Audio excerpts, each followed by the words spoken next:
You shouldn't be here. You were uninvited. The sentence sliced through the wedding buzz like a cracked glass. Lila Monroe. My son's shining bride stood straighter, chin high, as 300 guests turned to stare at me. I, Eleanor Hart, kept my smile. I'll go, I said lightly, but first meet my special guest, an old friend of yours. Her eyes flicked past my shoulder, and the color drained from her face. A murmur rippled through the room. That moment, frozen electric, wasn't where this story began, but it explains why I refused to look away when the truth finally showed its teeth. 6 months earlier, my son Daniel brought Lila home all sunlight hair and soft-voiced kindness. She said her family had cast her out for loving beneath her station. I believed her. I emptied savings borrowed against the house and stitched together a fairy tale, the Ashbourne estate, a designer gown, and thousands of white roses. I even placed my grandmother's pearls in her hands. Mrs. Hart, she whispered, eyes shining, you're like the mother I never had. Still a splinter of doubt stayed under my skin. Her past shifted when you pressed different hometown schools that didn't line up a childhood that felt rehearsed. She paid in cash always.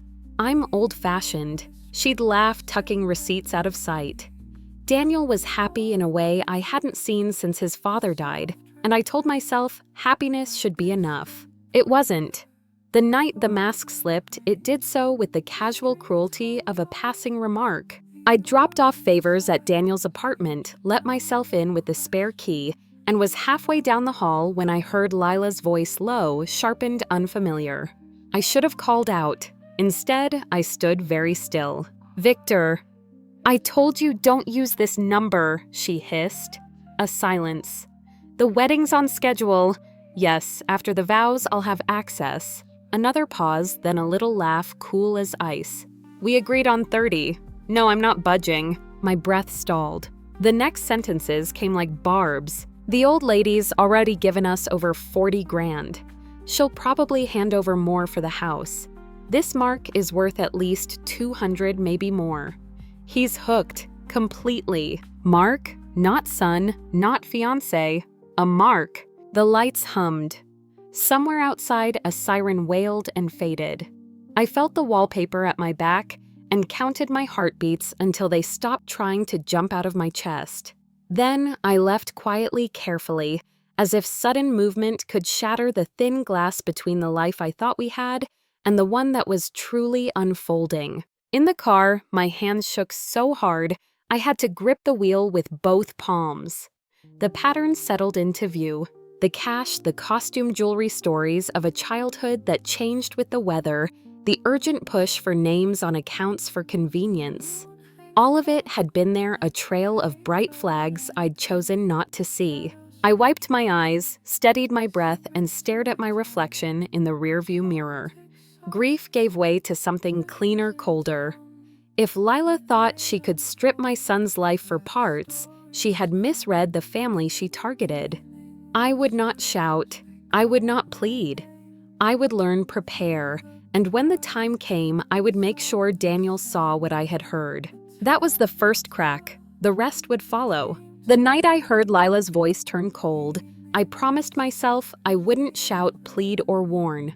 I would prove. Proof is the one thing a con can't outtalk. At dawn, I typed 3 awkward words into a search bar, Private Investigator Charleston. By noon, I was stirring my tea across from Renee Calder, a retired detective who now chased financial ghosts for a living.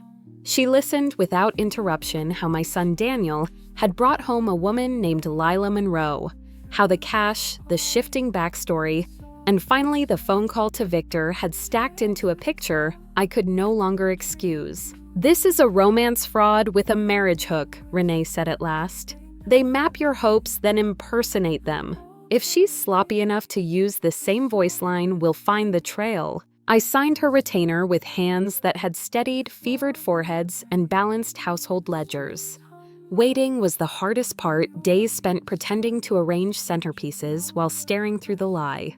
When Renee finally called, her voice carried the weight of a verdict. Eleanor, your future daughter-in-law isn't Lila Monroe. She's Nora Vale, 29. She's been arrested for fraud 3 times, only 1 conviction, but plenty of patterns. She operates with partners. Current associate matches the first name you overheard, Victor Hale. There's also an ex-partner, Caleb Ortiz, who lost $15,000 to her and has been trying to locate her ever since. The name Nora landed like a stone in water. Ripples colliding with every memory I had of Lila. The earnest smile, the trembling gratitude when I offered my grandmother's pearls, the practiced talk about wanting children. A script, after all. How did you find this? I asked, though I already knew the answer would be some mix of technology and legwork that looked like magic to the rest of us. Face recognition. State filings clinic, volunteer logs that explain the nurse story, and a burner phone ladder. Enough to be confident. Not enough to take to court tomorrow, but enough to unmask her. Confidence, not certainty. I thought of Daniel's face when he laughed, how his eyes had finally brightened again after his father's funeral, and the last softness in me hardened. "Introduce me to Caleb," I said. We spoke the next afternoon on his break, the clatter of a construction site ringing behind him. His first words were wet concrete. "Where is she?" "Preparing to marry my son," I answered. "In 10 days. Silence and the sound of something metal dropping far away. Then a breath. I should have known she'd aim higher.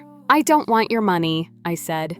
"I want your help making sure Daniel sees what I heard." Caleb didn't have to be convinced of much. Betrayal had carved authority into his voice. "She doesn't stop until someone draws a line with nails in it," he said. "Tell me when." A plan took shape on a legal pad at my kitchen table. Renee would provide a brief of verified records, photographs, and where possible audio from Caleb's archive, enough to pierce the performance.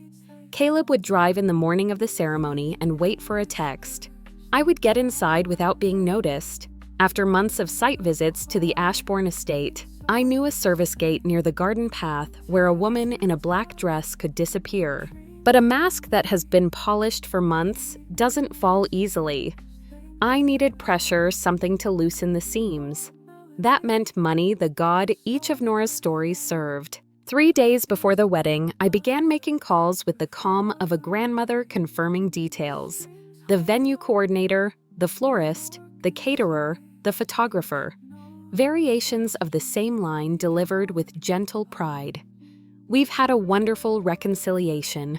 The bride's family will be covering the remaining balances. Please hold any charges to my account and coordinate with the Miller family directly." I read off a contact number Renee had traced to Nora's vendor inbox, a gateway she rarely answered and sometimes abandoned. I didn't want ruined livelihoods. I wanted noise questions cascading through a schedule that had been rehearsed down to the minute, calls piling into Nora's phone while she tightened her veil. Chaos exposes character. That afternoon, I called Daniel. He sounded like a man holding wet rope, every problem slipping through his fingers. "Mom, can we talk later? Lila's stressed and the rehearsal is—" "I've been thinking," I said, smoothing my voice into the shape that had soothed him as a boy. "If my presence makes her uncomfortable, I should give you space. I'll take a little trip this weekend. Savannah, perhaps? Antique stores don't ask questions." He exhaled like he'd been fined and then forgiven. "That might help." "Thank you, Mom." After we hung up, the guilt came as it always does when you let your child believe the easier story. I placed it on the counter next to the cooling teapot and left it there. Mercy without truth turns into permission. That evening, Lila called me herself, sugar returning to her voice. "Mrs. Hart. I wanted to say how grateful I am for your grace." Daniel mentioned Savannah. "Fishing." I offered a smile she couldn't see. "Yes, dear. I thought you deserved a drama-free day." "You're very kind," she said. After the honeymoon lunch, "Lovely," I said. "We'll have so much to talk about." When the line clicked dead, I poured a small glass of wine and raised it to the quiet kitchen. Not to victory. There's nothing triumphant about discovering you were a prop in someone else's costume drama, but to clarity, to the relief of finally naming the thing in front of you. The last 2 days were logistics. I laid out a plain black dress, threaded my grandmother's pearls through my fingers, then put them back in the case. I would not let them be part of Nora's theater again. I printed Renee's packet and tucked it into a slim folder. I texted Caleb a photo of the service gate and a simple word, wait. On the morning of the wedding, drizzle stitched the sky to the trees. Vendors, guided by their invoices and by my calls, began to ask for answers that only the Miller family could provide. I didn't return the voicemails. They were a metronome, a reminder that the timetable was moving forward, that the performance would start on time, whether or not its lead actress was ready to be seen. I had promised myself I wouldn't shout or plead. I added one more vow: I would not gloat. If the moment went the way I hoped Daniel would be standing in wreckage he didn't build. A mother does not dance on that. Proof was ready. Pressure was applied. All that remained was timing and an open aisle. I picked up my purse, checked my phone, and walked out into the weather. By noon, the sky was sewn together with a slow, silvery drizzle, the kind that seems to hush a city without ever quite arriving as rain. It stitched itself between the oak branches over Ashbourne Estate, settled across the slate roofs and the clipped hedges, and turned the walkways into ribbons with a dull sheen. I parked 2 blocks away, the wipers beating a soft metronome I could feel in my jaw. On the passenger seat, the slim folder Renee had prepared seemed heavier than its paper deserved. The calls had started at 11, the florist first, then the caterer, then the venue office. A tidy chorus of professional voices skidding toward panic.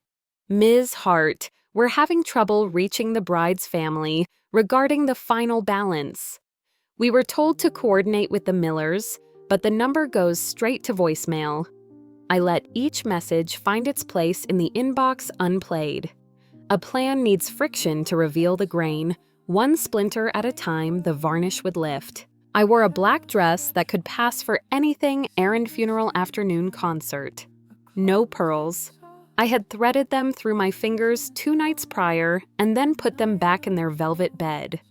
I did not intend to feed Nora Vale one more symbol. The service gate by the garden slope was right where I remembered. The latch had been stiff in June when I toured Daniel through possible photo spots, and it was stiff now.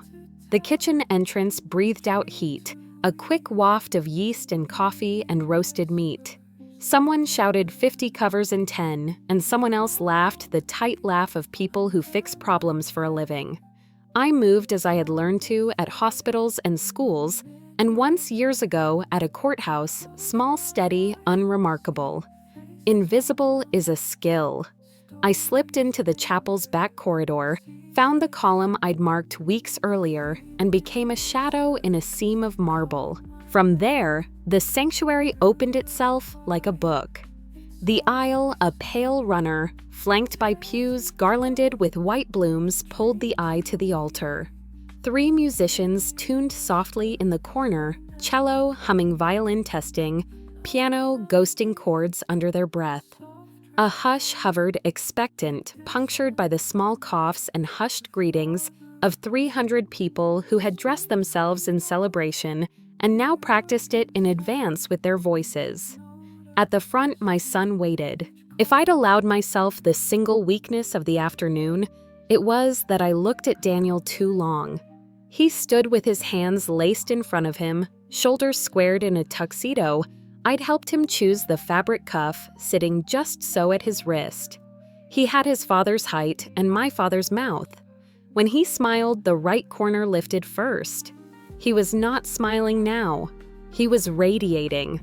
I closed my eyes and opened them again, as if some trick of light might soften what I was about to do. At 1:37, my phone buzzed once. Caleb Close. Where do you want me?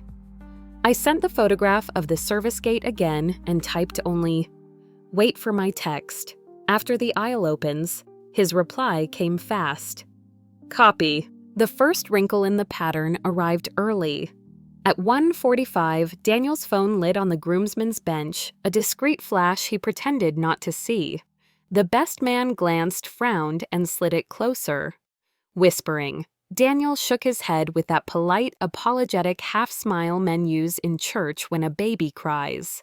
5 minutes later, the coordinator slipped up the side aisle and murmured to the officiant, the sort of whisper that wants to stay invisible and inevitably makes everyone watch it. A wedding is a train whose schedule is a promise. Promises do not like delays. But then the quartet found the processional, the door at the rear swung wide, and the congregation stood as if their bones had been given the instruction at birth. Here came Lila. The name on the invitations, the name everyone here had brought in their mouths, and here came the dress that justified its fittings, the veil at once dramatic and strategic, the bouquet of pale roses so perfect it looked printed. She stepped onto the runner with the poise of a woman who believes the world is a stage and all the lighting cues are for her. The hush deepened. She might have been an advertisement for fate. As the first note settled, I lifted my phone, tapped Caleb's thread open, and typed one word, now. Nothing about what followed felt dramatic to me. It felt inevitable. It felt like the next page. He entered without theatrics, which made the air fold in on itself. A man in an ill-fitting suit should be invisible at a wedding. The wrongness of him is what made heads turn. He didn't stride, he moved with the deliberate, implacable rhythm of someone who has rehearsed his own resolve. His eyes never left the woman at the far end of the runner. Nora, he said, about halfway down a name that did not belong to the monogrammed program in anyone's hand. Not shouted, plain, like a fact. The music halted with the strange precision of people whose job is to stop sound at once, and the silence that followed had a weight to it. Lila froze mid-step. For one heartbeat, one exactly, she looked like herself, whatever that meant. Not the gentle-breathed pediatric angel from her anecdotes, not the tremulous, grateful bride-to-be, but the organism underneath all that sleek as a blade. Then her face arranged itself into confusion. "I'm sorry, do I know you?" He didn't answer her. He looked at Daniel, and it was the looking, not the words, that put heat in my cheeks. Pity from a stranger is harder to bear than pity from a friend. "I need a moment with the bride," he said to no one and everyone. Or with the woman calling herself Lila Monroe.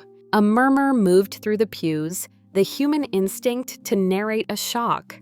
The officiant cleared his throat like a man trying to push a boulder with sound. Daniel took one step forward, instinctively placing himself between the intruder and the woman beside him. "Sir, I think you have the wrong name," Caleb supplied.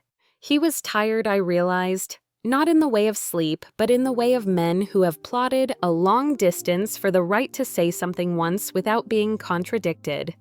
He reached inside his jacket and brought out a thin folder, not the prop-thick kind you see in melodramas, but the kind with corners gone soft from being handled. "She's Nora Vale. She doesn't keep names for long. She keeps patterns." Security, someone hissed in a stage whisper from the aisle, and two ushers took half steps like athletes waiting for a whistle. Lila laughed lightly, a charming, baffled sound. "Andrew," she began, and then caught herself. Corrected Daniel. This man is confused. I don't know him." Daniel Caleb repeated, tasting the name like it mattered to say it correctly. "I'm sorry. I am. But I'm not confused. I'm the man who once thought I loved her. I'm the man she took for $15,000 and a year I won't get back. I'm the man who learned too late to listen to doubt."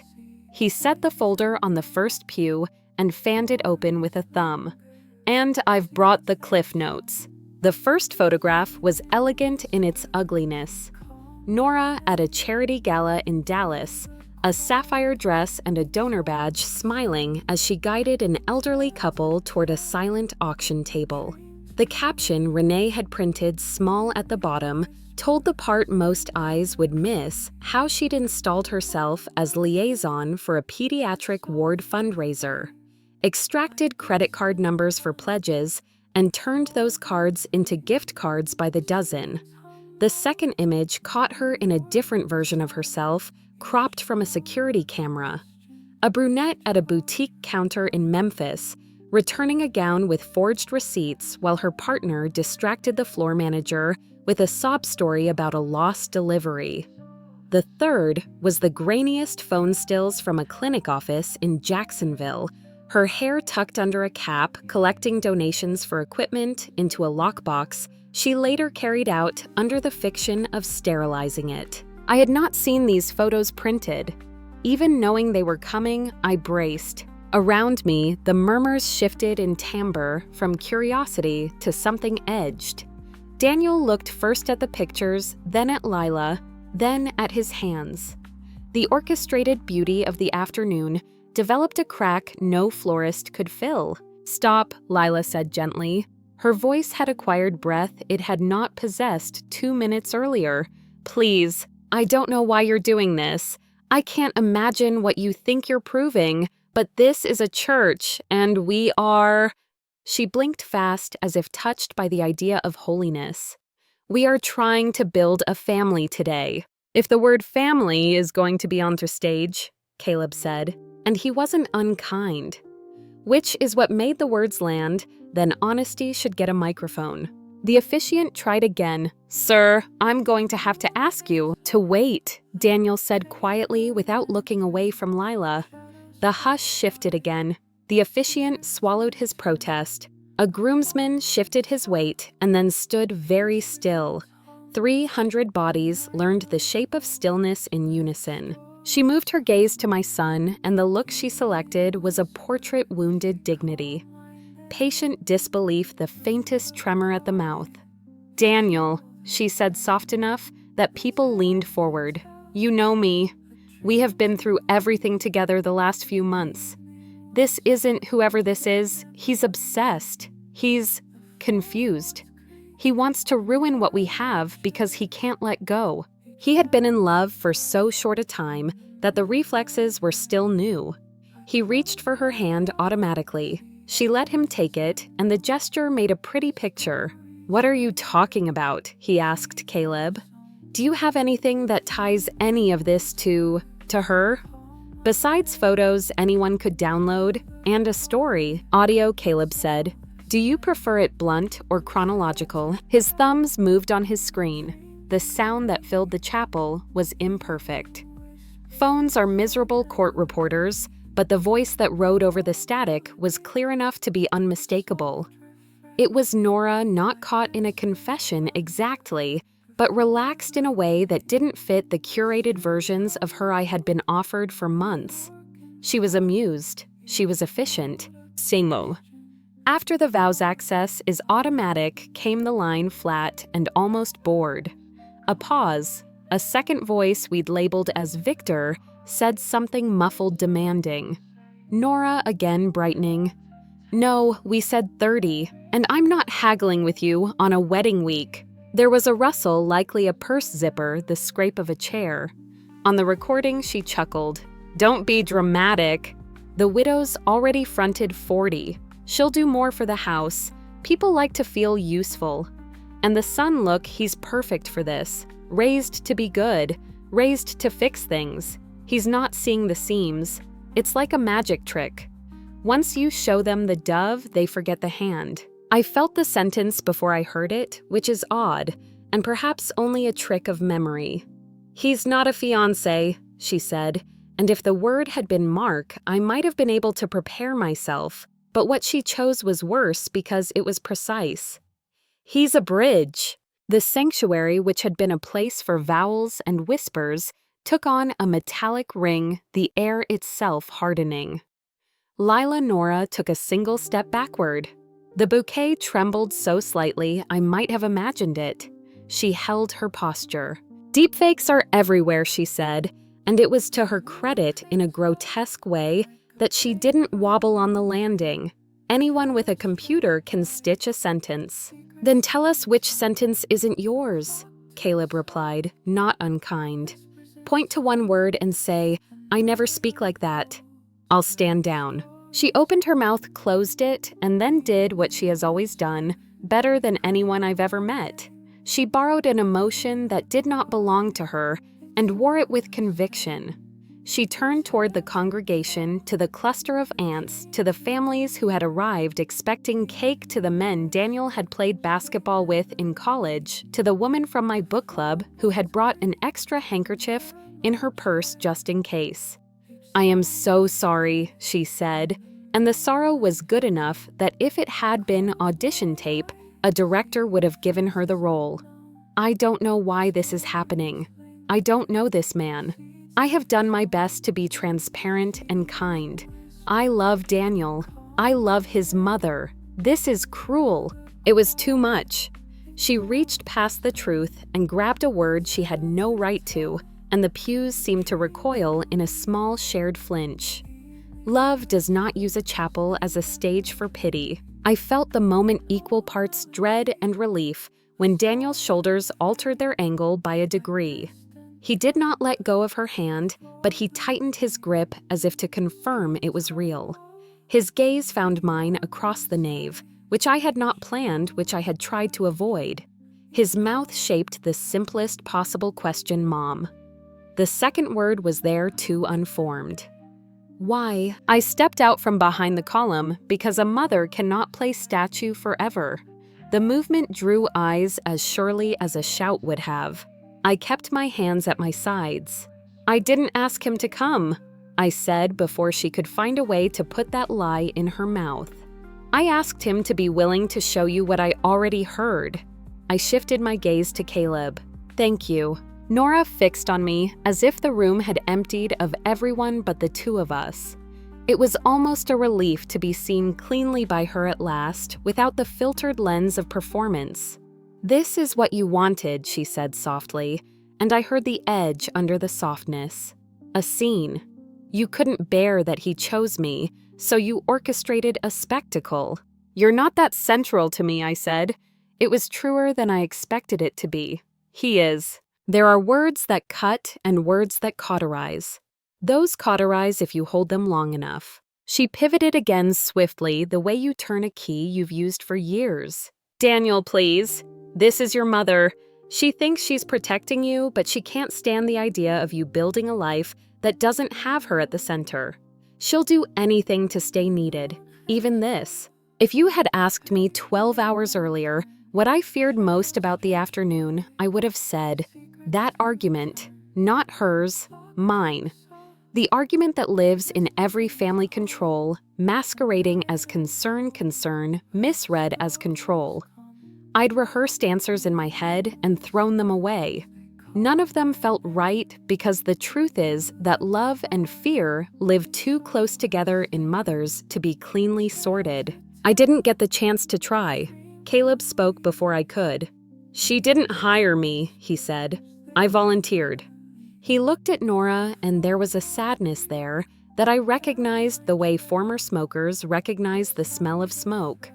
I don't owe anybody here anything, but I remember the way it felt to realize every tender story was a tool.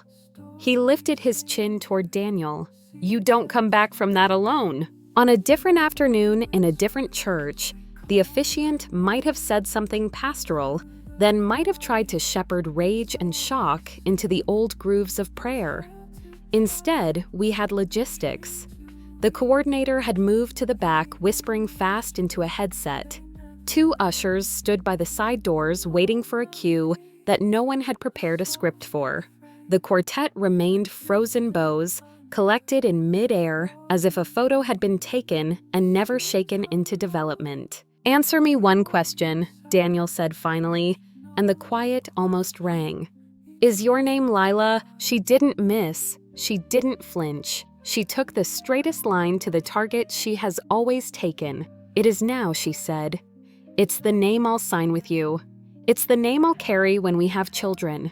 Names are choices as much as they are inheritances." He exhaled a sound that tried to be a laugh and failed somewhere in the middle. "Then tell me the hospital where you say you trained. Tell me the name of the attending who wrote your recommendation." He waited. He let the questions stack like chairs. Tell me why your stories about middle school never lined up with the districts where your dad's oil job supposedly sent you. Tell me why you asked me twice to add your name to my checking account for convenience. Tell me why you wanted to raise my life insurance just to be responsible. There are people who can improvise forever, for whom a question is an opportunity to embroider. Nora is not one of them. Her power is the script commit perform reward. The ask, the sigh, the gratitude, the way she holds your gaze like a promise she's saving for later. She doesn't like being asked to pivot without rehearsal. I wanted to feel safe, she said, and that is the point at which a few people in the third pew began breathing again. It was the wrong answer, not because safety is unworthy, but because it's a blanket you cannot hand to yourself and call it a gift. Do you want to hear the part where she calls your mother a lonely widow who will pay to stay included? Caleb asked, almost apologetically. Or the part where she says you're a bridge. The rest is logistics. It's ugly, but it's ordinary. Those are the only two lines you need. I watched the transformation I had prayed would never be necessary, and then prayed would be swift the moment a son rearranges the furniture in his mind, the moment a story falls, the moment a man realizes the future he wanted to protect doesn't exist. Daniel's face lost the warm light. We had all mistaken for love and gained a kind of carefulness. He let go of her hand, not dramatically, completely. She saw it. Of course she did. She always sees the micro shifts first. That's part of the skill set. She pivoted again away from persuasion and toward warning. You're making a mistake, she said, and now the voice had iron. Do you have any idea what it will do to you to humiliate me like this? To have this on the internet? To be the man who abandoned his bride at the altar because some stranger cried wolf? I'm not abandoning anyone, he said. I'm declining to marry a person who won't tell me her name. She drew breath. The bouquet trembled again, and this time I knew it wasn't my imagination. For one sliding instant, I thought she'd drop it and run. She didn't.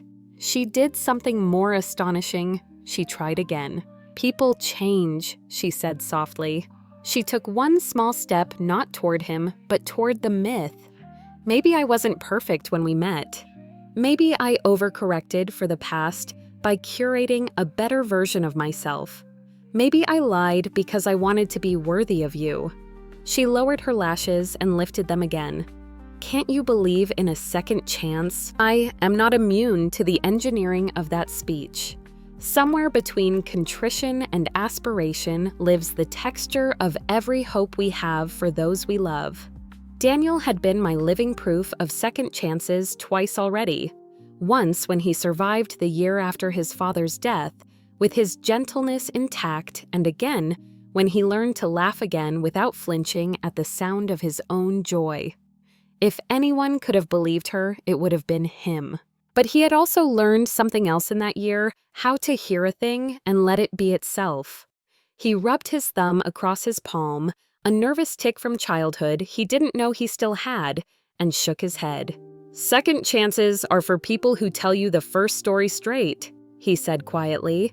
They're not for people who stand in front of 300 witnesses and audition for absolution. Something in the posture of the room shifted then.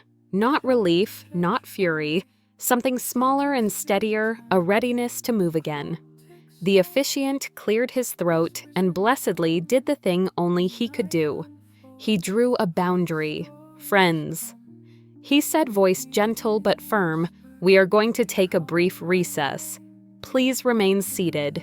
He glanced at us, at Daniel, at me, at Caleb, at Nora, and found a path. Family members, if you would join us in the anteroom for a moment. The aisle filled with the minute commotions of people sitting back down, the whisper of fabric, the careful placement of programs. The sympathetic smiles directed toward my son that he did not quite see. Nora stood still, as if afraid that movement would break the spell she had been trying to reweave. Caleb collected his folder and stepped aside the way a contractor steps away from a wall he's already told you isn't load-bearing. I didn't look at her when I passed. I looked at him. "We'll talk," I said, because a mother must speak at least one sentence in a moment like that, and I chose the only one that didn't presume or command. He nodded once the smallest motion. In the anteroom, the air felt thinner. The coordinator closed the door, closed her eyes, and breathed the way professionals breathe when the problem in front of them has leapt out of the category labeled problem and into the one labeled story we will tell for years. The officiant removed his glasses and polished them as if clarity were tactile. Nora chose the same chair I would have chosen, a corner seat, with sightlines to both doors, and sat spine straight, hands folded atop the bouquet. It struck me that she had never planned for this room. The script does not include an ante-room. "I need to ask you 3 questions." Daniel said standing because sitting would feel like a concession, and because though he didn't know it, that is how his father had faced hard things. "Answer them, and then we'll decide what to do next." She inclined her head, a queen receiving terms. "All right," one he said. "Did you talk to a man named Victor Hale about my bank accounts?" Her eyelids flickered. "We discussed budgeting," she said. "You told me you aren't good with 2. He said, not letting the brush of familiarity land. "Are you the person in those photos?" "I don't recall those events," she said, and I almost admired the precision of it. It is an answer that rejects the photograph without the danger of denying a fact that might be proved later. 3, he said, and his voice softened in a way that made my knees want to bend. "Do you love me? Me, not the life, not the house with the porch, not the name on the invitation." She looked at him, then really looked, and for a breath, I thought I admit it even then, that she might step into the only honest door left open to her and say the one sentence that could have salvaged a fragment of the day. "I don't know how to love the way you mean." It would not have absolved her, but it would have put a floor under the fall. She didn't. She chose the better story instead of the truer one. "Yes," she said, "with my whole heart." He closed his eyes. When he opened them, they were no longer the eyes of a man at an altar. They were the eyes of a son who has decided that survival is not the same as cynicism. "Then I'm sorry," he said, "because I don't believe you." He turned to the officiant. "We're done for today." To the coordinator. "Please let the guests know there will be no ceremony." "And the reception?" she asked, because her job is to ask that question. He almost smiled, the right corner lifting first. "The food is paid for," he said. "Let people eat. We'll come out in a minute." We filed back through the corridor, not as a wedding party, but as people returning to a room where the air would be different now. At the threshold, he paused and put a hand on my arm, not to lean, not to be led, but to anchor us to each other. It was a small gesture, but it did what good gestures do. It told the truth about what mattered.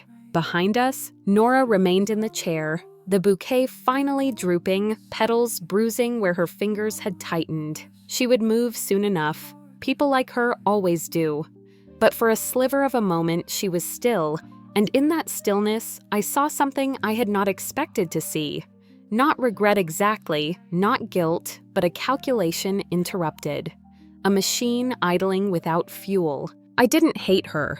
I thought I might, but I didn't. Hate is too active. What I felt was a steadiness I had not earned and could not explain. Proof had been offered, pressure had been applied. The story had shifted around its hinge. What came next would be mess and mercy and logistics, and later sleep. But for now, we would walk into a room full of people and make them less afraid by being less afraid ourselves. I squeezed Daniel's hand. "I'm here," I said, and it didn't feel like a promise I couldn't keep, because it was the smallest and truest thing. He nodded. "I know." We stepped through the door together into the softened light, into the murmur that would quiet as we appeared into the open space where music waited to be something else for the rest of the afternoon. And though the aisle we did not use still stretched to the altar like a dare, I felt no pull toward it. We had already made our vows in a language older than ceremony. The rest would follow. The anteroom air felt thin and overused the way rooms do after they've had to hold more truth than they were designed for. When Daniel told the coordinator to let everyone know there would be no ceremony, her professional nod faltered for a breath, then reassembled itself. She slipped out with the officiant, murmuring into her headset. We were left with the soft click of the door and the quiet that follows a decision. Nora, the woman everyone here knew as Lila Monroe, sat very straight in the corner chair. Bouquet balanced on her knees like a delicate animal she wasn't sure how to handle. The yellowing petals at the edges had nothing to do with her. Flowers tire on their own timetable. Still, the image felt like a verdict I didn't want. Caleb stood near the sideboard, his folder closed now spine against the wall, as if he'd spent a lifetime learning how not to take up space. I stood beside my son and did the only useful thing I could think of. I made myself steady enough to lean on, and then did not offer my arm until he asked. He didn't. He squared his shoulders, found the officiant's eye through the glass, and said, "We're done for today." He did not look at Nora when he added, "I'll have your things brought to the bridal suite. We'll sort the rest after the guests have gone." It was not anger, it was boundary. We returned to the chapel through the narrow corridor. The hush that met us had changed. The room recognized what it was, now no longer a set for vows, but a place where kindness could become practical. Daniel walked to the front, lifted the microphone with hands that didn't shake, and said, "Friends, thank you for coming. The ceremony won't be happening today. The food is prepared, the bar is open. Please stay and eat if you'd like. We appreciate your love." He didn't add apologies he didn't owe. The sound crew eased the volume up on instrumental music, as if they'd always planned this segue. A few guests clapped once gently, the way people do when a pilot lands a plane in weather. The world outside the windows had settled into a fine mist. Two servers swung the side doors open to the ballroom. A ribbon of conversation flowed toward the promise of plates and chairs. I stayed where I was until the aisle emptied. Then Daniel turned, found me with his eyes, and gave a small nod that was permission and request both. We walked together. For the first time that day, the long aisle felt merciful. Halfway down, he stopped. "Mom," he said. Then had to swallow. He gave a short, breathless laugh that sounded nothing like laughter. "We need to talk." "We will," I said. "But if you don't mind, I'd like to fetch something first." The bridal suite had the tidy chaos of interrupted ritual safety pins in a little dish, 2 glasses of water with lipstick ghosts, a list of photos clipped to a clipboard. A velvet case sat open on the vanity where I'd placed it weeks ago when I'd offered it to a future I thought I knew. I closed it now and felt the click settle something in me. Back in the ballroom doorway, I handed Daniel the case. "These were never hers to keep," I said, "but they were never mine to carry forever either." He opened it. The pearls lay quiet and unassuming against the velvet, as if they had not been the subject of anyone's hope. He took a long breath and then lifted the case toward me. "They belong to the woman I actually marry," he said, and the way he said actually made me absurdly proud. "When I know her name, then I'll hold them," I said and slipped the case into my purse. Until the right day. We let the door hiss shut and stepped into a room learning a different kind of celebration. The band had evolved into something bluesy, the kind of music that announces it knows about sadness and will not be undone by it. Places set for a wedding somehow knew how to become places for courage. White linen doesn't mind what story it holds, as long as you sit down and eat. People approached in 2s and 3s the way empathy does. Mrs. Henderson from next door squeezed my forearm and said real women have edges, then looked annoyed with herself for sounding like a bumper sticker. Daniel's friends, men I'd watched grow up and unlearn, several kinds of swagger clapped him on the shoulder, and then remembered they were not supposed to jostle a person who had just walked away from a cliff. The florist's cheeks pink and a little damp from the earlier calls found me to apologize for nothing in particular. I told her the arrangements were beautiful. She already knew. We ate because there was food. We toasted with water because there were glasses. Someone asked the band for old jazz standards, which are at heart field guides for surviving a day when the map is wrong. The room loosened its shoulders. People smiled with their whole faces, the kind of smiles that admit cost. Near the dessert table, Caleb found me. I had been staring at a row of miniature tarts as if they were a multiple-choice test. He extended a hand that had a nick fresh from work along the knuckle. "Mrs. Hart," he said. "Thank you." I should be the one saying that I answered. You walked into a room where everything was stacked against you and told the truth. He shrugged, then winced as if the motion hurt something bruised. "She taught me patience," he said. "I don't mean that kindly. I mean, I learned to wait for the day a lie can't carry itself. It's heavy lies. Sooner or later they drop. You didn't have to help us," I said. "I did," he said, not correcting the grammar because the truth would have sounded impolite. "Somebody helped me after I didn't know myself anymore. Figured I should pass it on." We stood together for a moment and watched as a group of cousins coaxed an elderly aunt to dance the hem of her skirt, lifting like a small flag with each careful step. And for what it's worth, Caleb added, eyes still on the dance floor. "You played chess while the rest of us brought checkers." I've never seen a con artist surprised to find the mark brought a plan. "I'm not a plan," I said. "I'm a mother." He nodded in a way that said those two things could be the same when they needed to be. When he drifted back toward the bar, Daniel slipped into his place as if the moment had been waiting for him. He had 2 glasses of champagne. He offered one with that half smile of his, the right corner always first. "I know it's not a wedding," he said, "but we're here. It feels wrong to stand around without something to hold." "Thank you," I said, then added the sentence I had been keeping on the back of my teeth since he was 12 and told me he'd lied about a field trip because he'd been afraid I'd say no. "I'm sorry this hurt. Even if I'd choose it again, I'm sorry." He looked into his glass as if it could tell him what reaction would make me less afraid. Then he looked at me. "You didn't do this to me," he said. "You did this for me." He took a sip, grimaced a little, and nearly smiled. Not going to lie, there were about 4 minutes in there when I thought I was going to throw up in front of 300 people. But I'm okay. We moved to a quieter corner where a potted ficus attempted privacy.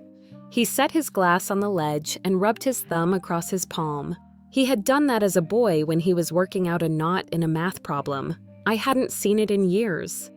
"I owe you an apology," he said, "for not listening, for assuming your worry was about control, for—" he searched for a word and chose a gentle one, "for calling what you saw jealousy. You were in love," I said, "or you were in love with the person you were offered. That's not a crime. It's what makes you a whole person." "I don't know what I was in love with," he said, surprising both of us with how easily the sentence came. Sometimes I caught her off guard, and she looked at me like she was trying to remember which version of herself I'd been introduced to that day. I ignored it. I wanted the story to keep going. "That's on me." "You weren't gullible," I said. "You were targeted. She studied you and became the answer to a question you didn't know you were asking." He let out a soft breath. "Caleb called me a bridge," he said. He didn't look at me when he said it. "That line, I think it's going to live in my head for a while." "It might," I said. "But roads and bridges get rebuilt every day. The trick is not to let the person who saw you as infrastructure convince you that's all you are." He laughed an honest, surprised sound that turned his face young for a moment. "You always do this," he said.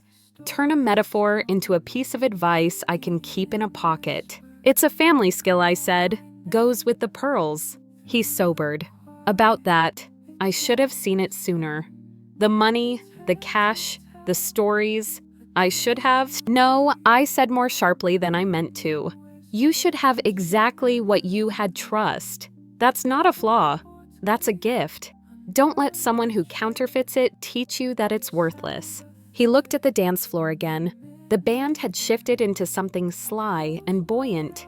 A child in a bow tie did a brave little spin and almost fell, then bowed when everyone cheered. Do you think I'll be able to? I don't know. He made a vague shape with his hands, as if sketching a future he couldn't see. Believe like that again? Yes, I said, because the only way to say it was cleanly without sermon or statistic. Not right this minute. But yes, he nodded as if I'd given him permission to have a scar instead of a wound. After today, he said, I think I'm going to do a background check on the next woman I date. Let's call it due diligence, I said. And let's also call it optional after the second or third dinner. He smiled. Deal. We stood quietly for a while. The catering staff moved with the unshowy competence of people who have learned how to rescue a day. The coordinator caught my eye across the room. I went to her and we spoke about invoices. When I'd told the vendors to contact the bride's family, I'd wanted pressure, not harm. Send the outstanding balances to me, I said. If there are cancellation fees beyond what's fair, we'll talk. She nodded, grateful to have a customer who understood that chaos doesn't void labor. Back at the ficus, Daniel had discovered the lemon tarts and the fact that cost and comfort are not opposites. He offered me one like a child sharing treasure. I thought you were going to Savannah, he said, suddenly grinning. I had an errand, I said. It turned out to be local. He sobered again and looked toward the far door. Nora was nowhere in sight, and the absence felt both responsible and anticlimactic. What happens to her now? He asked. Renee will forward the file to the right people, I said. There's enough there for a conversation with law enforcement. There might be consequences, there might not be right away. Systems move like old clocks, accurate if slow. He nodded, absorbing the idea that not every wrong becomes a headline. I don't want a spectacle, he said. I just want it to stop with me. That's already happened, I said. You closed a bridge. As the afternoon wore itself toward evening, something rare happened to the room. It became honest. Without the choreography of toasts and bouquet tosses, people told the truth in small, manageable lines. We love you. We're proud of you. We're here. I saw a colleague of Daniel's take his hand and squeeze, saw my book club friend, whose husband left 5 years ago, give me a look that said she recognized the terrain. At some point, Caleb left in a quiet way, the way good men leave when they've done the thing they came to do. He didn't ask for thanks as a tax. He waved once and touched the brim of a hat he wasn't wearing. Dusk came as a softening, not a curtain. The band packed up, the staff blew out candles, the flowers drooped into something like relief. People filtered out carrying plastic cups and leftover laughter. The coordinator brought us a final set of numbers. I signed. We traded a tired smile that said we'd keep each other's names. In the doorway, Daniel stopped again.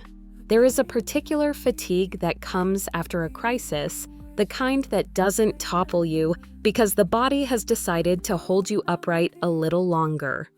He handed me a flute of champagne he'd been carrying like a prop. One more, he asked. Just one, I said. He lifted his glass until it touched mine. To justice, he said, then winced. No, that's too grand for what this was. To clarity, I agreed. And to family. And to whoever taught me that not all endings are failures, he said. That would be your grandmother, I said. But I'll accept second billing. We drank. The bubbles made both of us blink. On the way to the car, we walked past the garden gate I'd texted to Caleb. The quiet, useful gate that no photographer will ever feature in a magazine, the one that makes work possible. I touched the latch just because.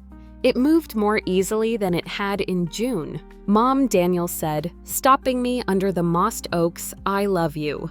He said it like an inventory, like a line item that explains the rest of the ledger. I love you, I said, and I'm proud of you. For breaking an engagement, he asked, his voice starting to find its humor again. For choosing truth, I said, and for doing it without cruelty. He tilted his head like a boy.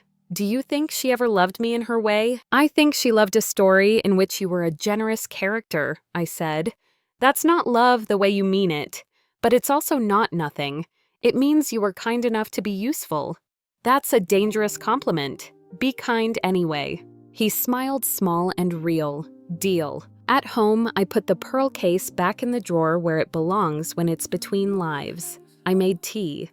He sat at the kitchen table and told me about the day from the beginning, the calls, the looks, the way time slowed when Caleb said her other name. We let each other interrupt. We laughed in the small, relieved way of people who have finished a bad chapter and are letting themselves peek at the next one. Before he left, he stood in the doorway, the way he did when he was 16, and wanted to pretend he wasn't asking for reassurance. "I'm not ruined," he said, as if contradicting someone who wasn't in the room. "I never thought you were," I said. He nodded, kissed my cheek, and went out into a night that had improved a little by belonging to itself again. After he was gone, I went back to the drawer and opened it, not for the pearls, but for a little notebook I'd kept when his father was sick. My handwriting looked younger. The last entry said, "Be brave enough to be kind after." I didn't remember writing it. I knew exactly what it meant. The house was quiet in the way houses are when they're holding a victory no one will headline. I washed 2 champagne flutes by hand. The water ran warm and steady. At the window, my reflection looked like a woman who will be fine. Some celebrations get louder as they go. Some turn precise and soft. This one was the second kind. We had not danced the way we planned, but we had stood where we needed to stand. We had said the necessary sentences. Some weddings gift you a marriage. Some gift you a map. This one did the latter. We would fold it, tuck it into a drawer, and take it out when the next hard thing asked for a rote. I turned off the kitchen light. In the dark, the pearl case made no sound at all, which is the point of heirlooms. They wait. When the right day comes, they know it. And if anyone ever asks me about the afternoon, we didn't have a wedding. I'll say this, it wasn't the day we wanted, but it was the day we needed. We left with our names intact, our eyes open, and our hands free for whatever comes. Sometimes the happiest endings are the ceremonies you choose not to finish.